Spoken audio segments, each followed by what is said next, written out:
So we're back. We've just watched episode 5 of Star Trek Discovery, subtitled Choose Your Pain. So we're going to just jump straight into this. Spook Chief, what did you think of Choose Your Pain?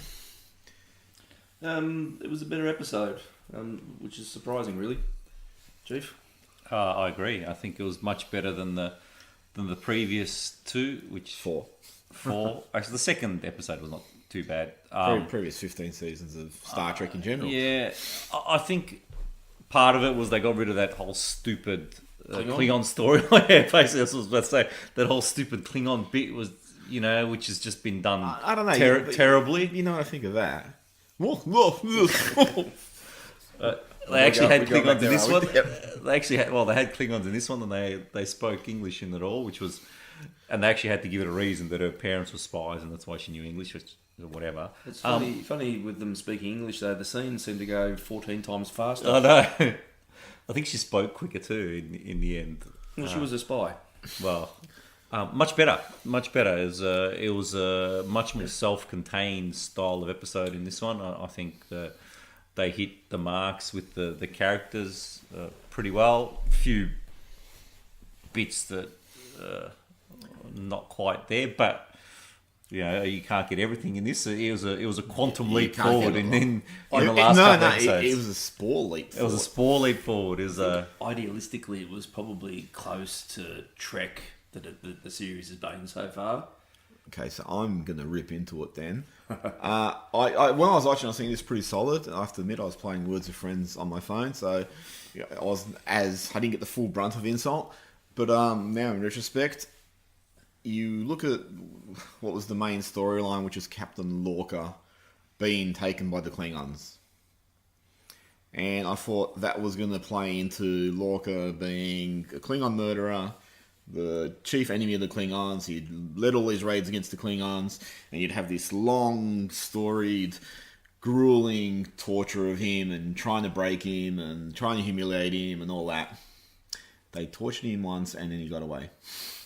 And they didn't really torture him, they just flashed some lights in his eyes. Which was, I know he's light sensitive, but I reckon if I had sensitive eyes, there's probably quite a few other ways to get to me a lot worse than just flashing some lights in my eyes. And that to me didn't feel like it really came to anything. It just felt like an aside. Spook said that the other Starfleet officer there, I don't know what his name was, no idea. Lieutenant Convenience. Yeah, Lieutenant Convenience, who was also captured by the Klingons.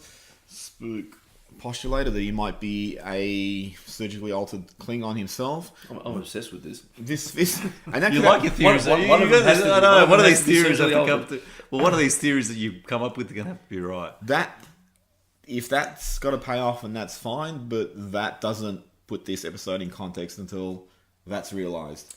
So it doesn't actually give any importance to the capturing Lorca until a lot later. So that whole abduction to me ultimately felt empty. When I saw the preview for this episode after last week's travesty, I thought, okay, well, they're going to do the whole we've captured the hero of the Federation type storyline, and we're going to torment him and all that sort of stuff, like, when Picard was captured by the Cardassians, and they just didn't get anywhere near there. Oh, we found out he was a mass murderer of his own crew.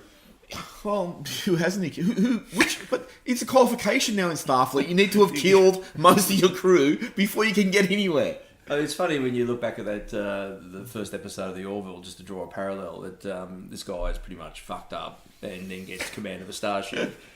In this, we have a guy that murders sacrifices his entire starship and his crew, and then you can have another go at this. Get it right this time.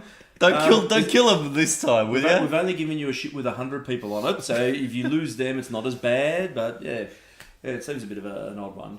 And that was odd too. Not odd. It was just It is odd. It's odd. There's got to be. They've got to explain something about the whys of that further down. You haven't had that much access to his backstory. Yeah, so you'd hope they explain something. I guess the intent of that one was to make it a bit more dramatic. I think some of these episodes too, they really feel like they play well in season 3. They brought this in too early. They brought him. Yeah, he needed more than 3 missions to become known in Klingon world. Yeah. This should have been the second last episode of the season or something after he'd done 15 missions. When we reviewed episode 4, again, were referenced to things that happen off the page. I mean, they referenced the save from episode 4, but then she referenced other things that he'd done, which had happened between episodes to advance. What other things? They'd done other stuff with the spore Oh, drive. yeah. That's... So they'd done other things which had hurt the Klingon Empire. And again, even if you just montage it, you need to see those things so we get some investment in it, because otherwise it's just... That's what we did. Too early to bring him out and to kidnap him and do that torture. He needed more of a name in the Klingon homeworld. They needed to make it that he turned the tide when the Klingons were winning, and we needed to get him. And you need to do a whole, like you said, torture scenario. It's hard to do that when the war's only been going 6 months. But again, he's only done 3 missions. He did the lithium one against 4 birds of prey that are pinballs. But see, this is where it would have worked better as a traditional Star Trek story if it was a science vessel with some military application, but they were doing things like they were going out into deep space. Like the mission was, look, after what happened at Corvin, we can't rely that much on one base. We need you to go out and find another lithium planet where we can, just mine the shit out of it. And you could have had some exploratory and mixed it in with, this Klingon's coming from the same place. What the hell? Well, I thought they were going to set it up with the walrus that, because they at the start said you need to find more walruses for us. Yeah. So I thought, actually, this is maybe this is what they're going to do. They're going to send him out to find more tardigrades. To find more tardigrades for the other ships. And obviously, all right, he's out now. Now he's going to start encountering other things and be on the periphery of the war that's going to happen sort of on the side, and he's going to jump in and out of that war while he's looking for these tardigrades. So I guess that still might happen because the tardigrade got shipped out. That was my big problem with that part of the storyline. It was just like, it really came to nothing. They were there, and you could probably retitle this episode Fan Service, because they introduced Harry Mudd, and you could have had anyone in that role. It was just the fan service, and there was a bit where Commander Saru basically told the computer, show me some Starfleet captains who were, in previous series. Yeah. And then we just got every captain who's been referenced in Enterprise, in the original series pilot with Captain Pike, and then with the animated series had Captain April. So they just did all this fan service stuff. Moving away from Lorca's pointless storyline, you then had the storyline where they needed to find a new goat to steer the ship, and I would have thought the logic would have been, let's go find a goat. Let's just go out and... Yeah, that's what I was saying. Instead, they decided to try and find a way to impress the functionality of the goat onto another sentient species. And then, in the end, engineers, Stamets, he just basically put himself in there and he functioned as the goat. And that, again, was like, why do we have all this discussion about how difficult this is if you could just throw yourself in there and juice yourself up and you'll be able to go? And that just sort of undermines the tension. It's like, well, there's no... If you're just going to have all these off-the-page solutions, then who gives a shit? And it's like Voyager. My biggest problem with Voyager was any time... Yes. And just outside of that was any time there was any issue, it was like, go reroute this, and there's all this technobabble, and they just got out of it and just sitting there going, you've just bullshitted to me in gibberish, and you get away with it because you claim it's science. And it's like, you just can keep doing that to get out of any problem, so there's no tension. Well, this took a lesson out of that whole thing about figuring out that you could, juice yourself up with tardigrade DNA was technobabble. I didn't understand the word of it. We can do A, B, C, and lots of pictures, and they're all talking to each other on stuff they already knew. And it's like, listen, Mr. Audience, Mrs. Audience, this is what we're gonna do for the rest of the episode. So we're just gonna tell you what's gonna happen, and we'll make it happen by the end of the episode. So I didn't mind. I mean, just getting back on the tardigrade for a moment, I think that's where it felt the most trickish to me. Is it almost was like a moment out of a Next Gen episode where there's suddenly the needs of the crew are secondary to the needs of a species, and they need to learn more about it, and then they ultimately end up helping it.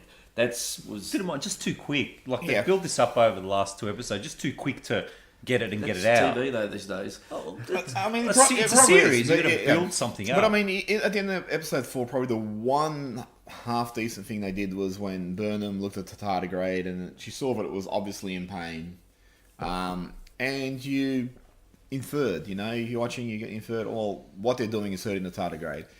and you think that's probably something they could spread over 3-4 episodes. This episode opens with Burnham having a dream about the pain of the tardigrade and putting herself in the tardigrade's role and how she suffers. She wakes up, so it's probably part telepathic. And then within the 40 minutes of this episode, we resolve that the tardigrade is dying and... Yeah, actually, that's a good point. And they're going to ship it out, and off it disappears in the rest of the universe. Just thinking about it... Because we're going to let it go. The secret weapon, as the Federation calls it would have had a lot more impact, as you said, over about 3 or 4 episodes. As the Federation were gaining the upper hand with the use of this poor technology, and then all of a sudden it became that question about, is that creature's life got any value to it? Versus who are you saving in the war, who's going to die now if we can't use this. It would have been a bit more of an interesting conflict. And it would have been really good if, you had like a scene with the Klingons going, but when you translated, it was all, the Federation are able to jump in and out, or Starfleet's able to jump in and out of our defences, wipe things out and just leave. We can't rival this. And now the Starfleet suddenly doesn't have the goat, the tardigrade, and they're saying, shit, we can't let the Klingons find this out, because if they find out that we no longer have this technology, we're doomed. They tease that Stamets put himself in the goat's chamber, and he did the jump for him, and they did a nifty little thing probably at the end where Stamets was looking at himself in the mirror and he walked off, but the reflection just hung around for a little while and looked creepily back at the audience. That was, maybe it's a vanity mirror in every sense of the word, that your love of yourself lingers after you walk away. Well, you don't know whether it's a alternate reality of his phased, timed out, or something like that. It's time in this series that we go to the mirror universe. But he was looking at himself, and theoretically, if he's looking at himself in the mirror and everything's reflected, he's not out of sync with time. So is it alternate mirror universe style of scenario, and they're going to start wheeling in things from we're in Deep Space Nine and Star Trek, where they had mirror. It's probably a safe bet that you won't be wondering about this in an episode or 2. It'll be resolved in the next first episode 10 minutes of episode 6. If you project ahead wherever this series goes, they need to close this technology off and make it unusable. Well, they have to. So it's like when they touched on, I think was it the previous episode where the Klingons were the female Klingon was talking to Vok and says, you're needed to win this war. It's a stupid statement to make, because we know that this is set in the past. We know what happens with the Klingon war, that it ends pretty quick. So this guy's going to be nothing. He's going to do nothing to win the war for the Klingons. I hear he's going to found a KFC, like a Klingon fried captain. So yeah, I agree. So it's just... It's going to be interesting. That's probably one of the problems whenever you make any form of prequel, like Lucas did with George Lucas did with the Star Wars prequels. You're really confined within that that knowledge that all this ends here. All this is going to be, especially when you're this close to the Kirk Trek. You're only 10 years away. Enterprise went back 50 years or 60 years. I can't remember. You can kind of do a lot of stuff in... They didn't, though. Well, I know they didn't, but you could have if you decided that you wanted to do a lot of stuff in that intervening period of time. But this with 10 years, everyone knows what the Kirk Trek looks like. Well, what it used to look like. Who knows what it looks like with JJ Trek going around? It looks totally different. It's more the timeline of what transpired, that that everything is an endpoint that we're going to see here. Whether it's a good, bad, or indifferent one, it doesn't go anywhere because it's not linked to any series that we've seen, because they weren't aware of this existence until now. And you're sort of trapped. You can, an Enterprise probably really suffer from this, is you can introduce new antagonists and all that sort of stuff, but the question's always going to be, well, I've watched 4 series that are set after this, or 3 series that are set after this, and several movies that are set after this. It has to mate up. Where were these? Why did you never mention these aliens here or there or whatever? And that was probably when DS9 was out. Next Generation was doing really well off the Borg as their antagonists, and DS9 had to find their own route, and they went with the Founders of the Dominion and all that, and that worked for them also. But it worked because no one knows what happens after that. So it's not like you're watching this and going, oh, but I know this is all going to work out for the Federation. I've never heard of these aliens. So it's that retconning that you have to try and do within that very narrow filter. Yeah, it's difficult. There's nothing inside of these 5 episodes that says this series has to take place 10 years before the original series. No, it could have been done anyway. This could have been done 50 years after Voyager got home, or Voyager was a hologram, or whatever it was. I really... Well, you couldn't have, unless you decided that you're going to Klingon out the Klingons from the Federation. Or you could have just got somebody else. You could No, have just you made got- up another... Mate, these aren't Klingons, so you could have just made these people and called them woof woofs or something like that. I don't know. What do These you do? Klingons don't behave because they're very political conniving. They really feel to me more like Romulans. They're also easy to beat the shit out of. Yeah, they feel more like the way Romulans And are described vaporise. later on. Even their ships are pretty piss weak. But when I get a sort of movie series, whatever, I don't really understand, how it's come to be. Like I always think someone's pitched this, and then someone else has jumped on board, and I imagine just someone said, "How about we go explore the Klingon War? Because that would be cool. We can get some action scenes. We can get a lot of darkness and grittiness into Star Trek, which we've never seen before." And someone said, "Yeah, shit, that's cool." And then you get these people. I mean, J.J. Abrams said of Star Trek, "I never understood Star Trek. I never got it." He proved that in two films. Yeah. So Basically. but it's like someone's gone and pitched this to a studio exec who said, apparently, allegedly, I don't know if it's true, but Jonathan Frakes was pitching a Star Trek series for years, and they were telling, "No, we don't want to dilute the Star Trek universe while the Star Trek movies are going around." So they kept telling him no. Now the movies are sort of fizzling out, and I just reckon someone's gone to a studio exec who's not that into Star Trek and said, "Let's go to a darker, grittier, war-infested universe, and we'll have these Klingons." You remember the Klingon? And you can imagine, like, the whoever it is, Alex Kurtzman probably, but whoever it is would probably go, "Remember the Klingons? How about we make them look like fucking orcs? Did you like Lord of the Rings? They can look like orcs." And they've pitched this, and whoever the studio exec is at the top of the food chain just said, "I don't really like Star Trek, but I like what you're selling me." I like the cut of your jib. Yeah, and someone there's gone, you're not going to sell this to the fans. How are you going to sell this to the fans? Well, and someone has said, "Go put Nicholas Meyer name on this." as an executive producer, which means nothing. And that'll- Roddenberry's name all over it, and you'll Brian be right. Fuller, They'll Brian Fuller was watch. there originally, and they'll watch. And You heard of it? Who was the Roddenberry? It's John Roddenberry. He lives in- Eugene Roddenberry. Yeah, well, actually says based off Gene Roddenberry and Eugene Roddenberry's exec producer. Yeah. One of these. He was in the eugenics war. I got to move seats. Yeah, but that's the way that it really feels to me. And in this episode too, the other storyline was Captain Saru or Commander Saru struggling with his captaincy or taking charge of the ship, which is a real fucking classic sci-fi trope. Is when someone is thrust into command before they're ready, which in this case doesn't actually work that well. Because I'll go back to like a Next Gen episode, Arsenal of Freedom, I think it was, where Geordi was put in charge while Riker was down on the planet and Picard went down. And when Geordi was put in charge and he really doubted his ability, and there was another officer who was saying, well, the captain didn't know he was going to be stranded.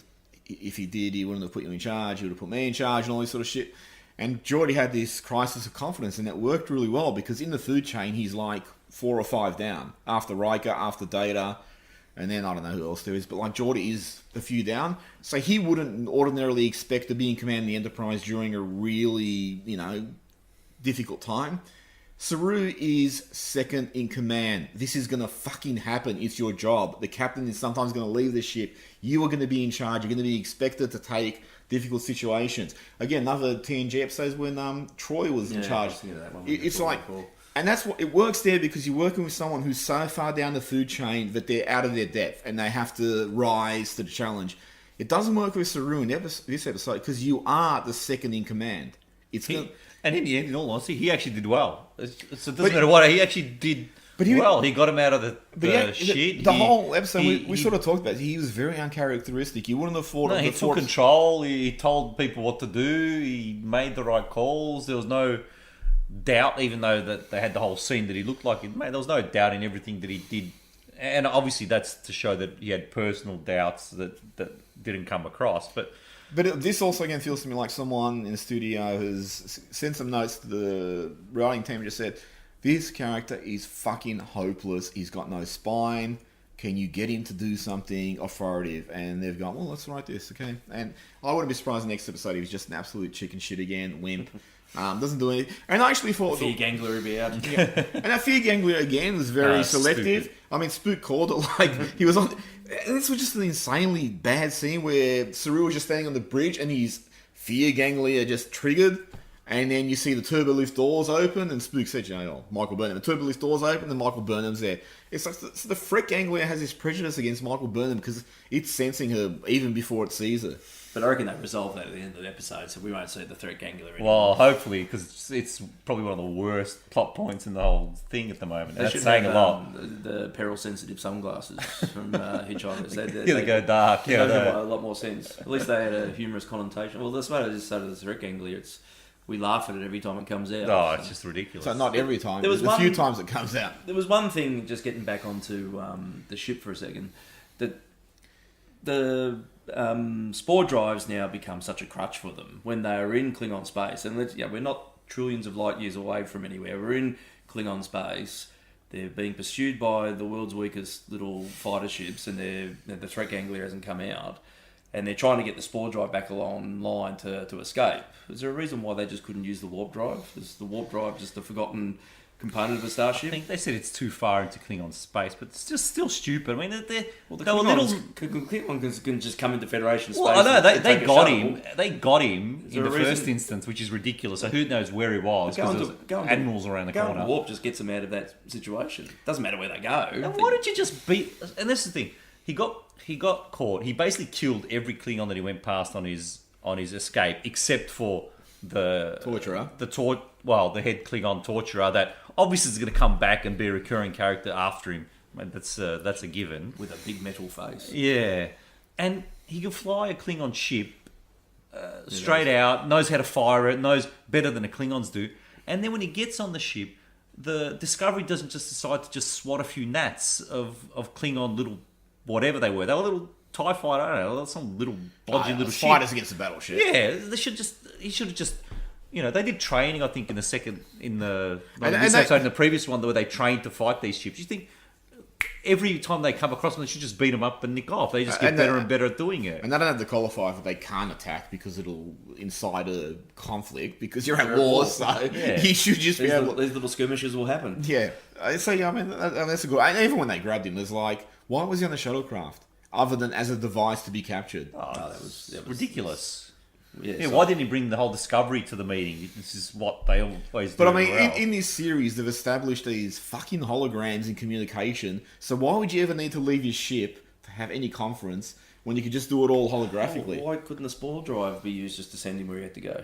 But why didn't they just warp where he had to go? It sits outside of the space station like every single other time they ever see anything. But he's got to take some bodgy little ship. There was times when somewhere when the plot demanded in Next Gen that shuttlecraft was a means of getting to and fro, and they get captured or crashed or derailed or whatever. But they actually, they sort of gave it a bit of justification as to why whichever crew member of that episode was getting stranded in the shuttlecraft. It reminds me of Mad Magazine years ago, like about 35 years ago. They were doing Battlestar Galactica, and Starbuck and Apollo were arguing, and Starbuck's going, it's my turn to crash land on the planet. Like, it's my turn. You go, no, you crash land last week.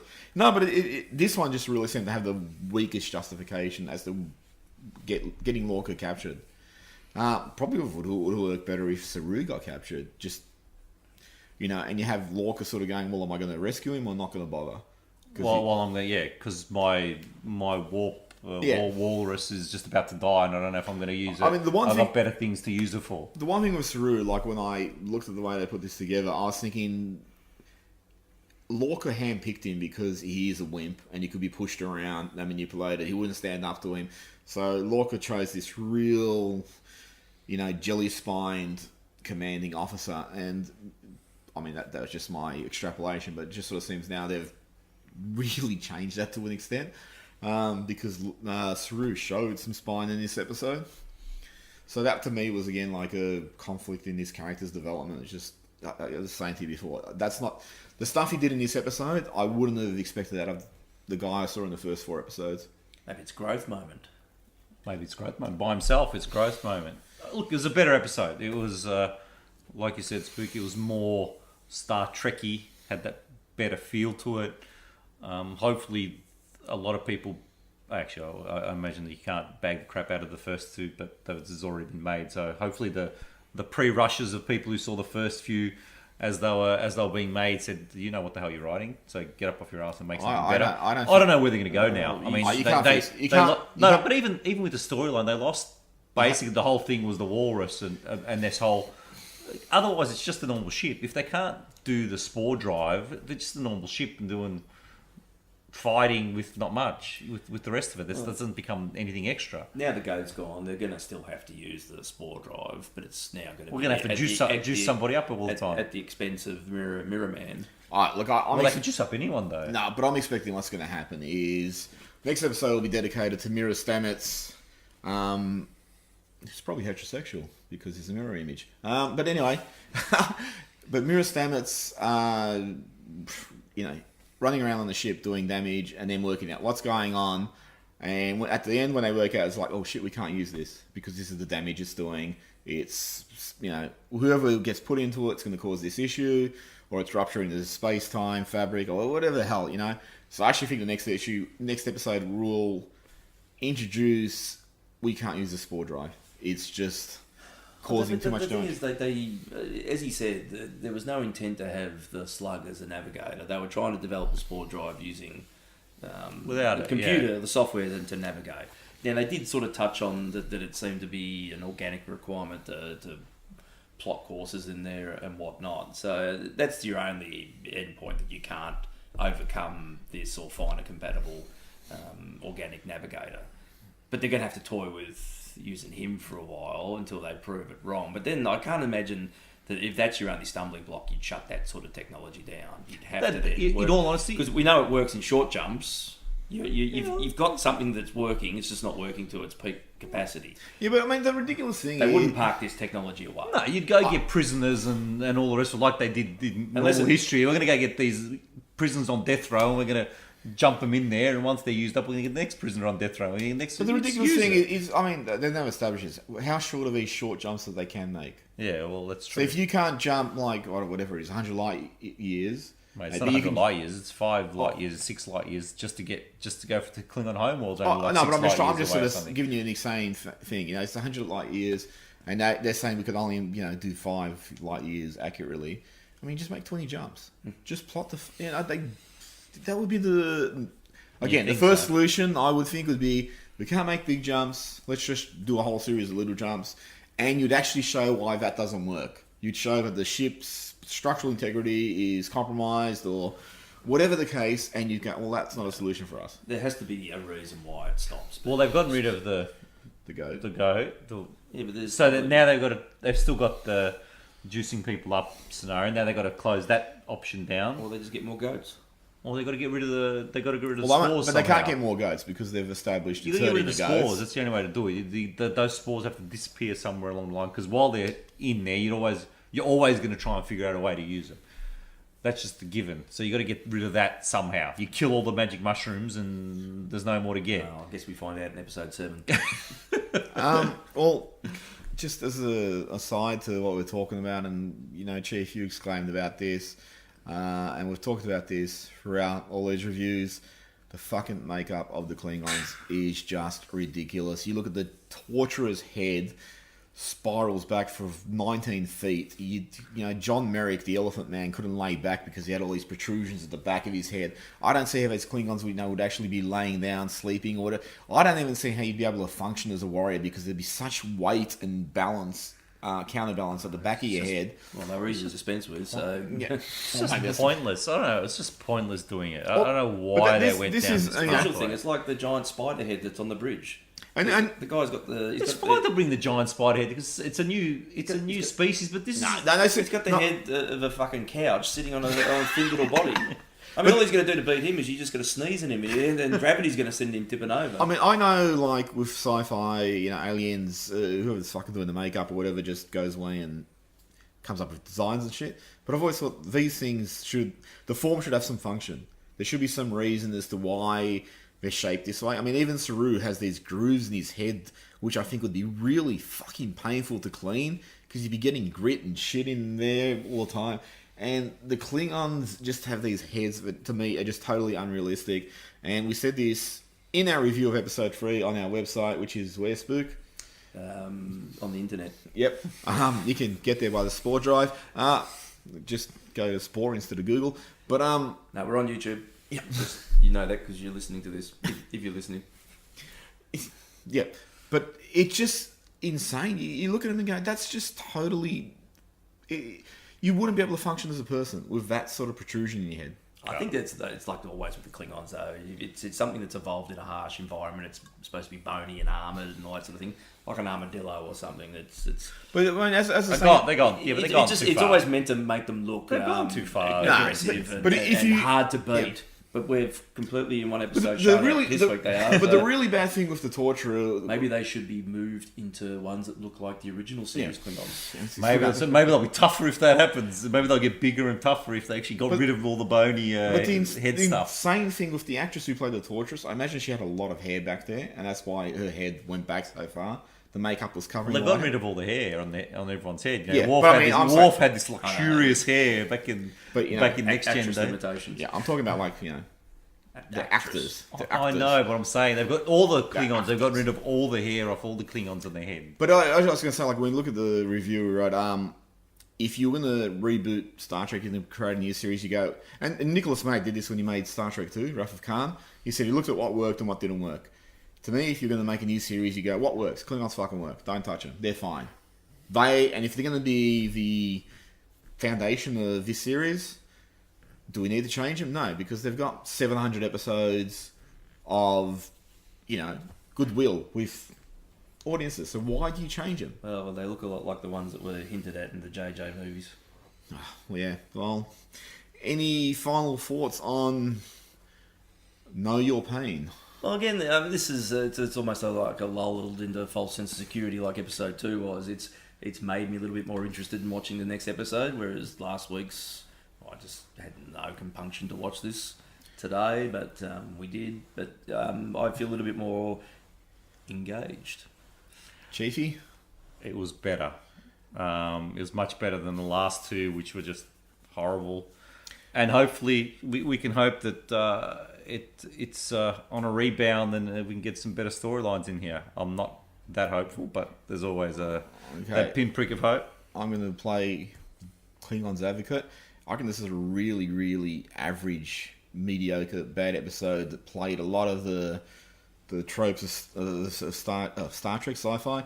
The captain being captured by the enemy, the commander thrown into command, when he's out of his depth and all that sort of shit. But we're forgiving because the previous 4 episodes are so fucking bad that the curve is, this looks great. It's like, when Star Wars The Fast Awakens came out, everyone said, this is great, this is brilliant. But this really what I was saying was, geez, it's not prequel shit, so I think it must be great.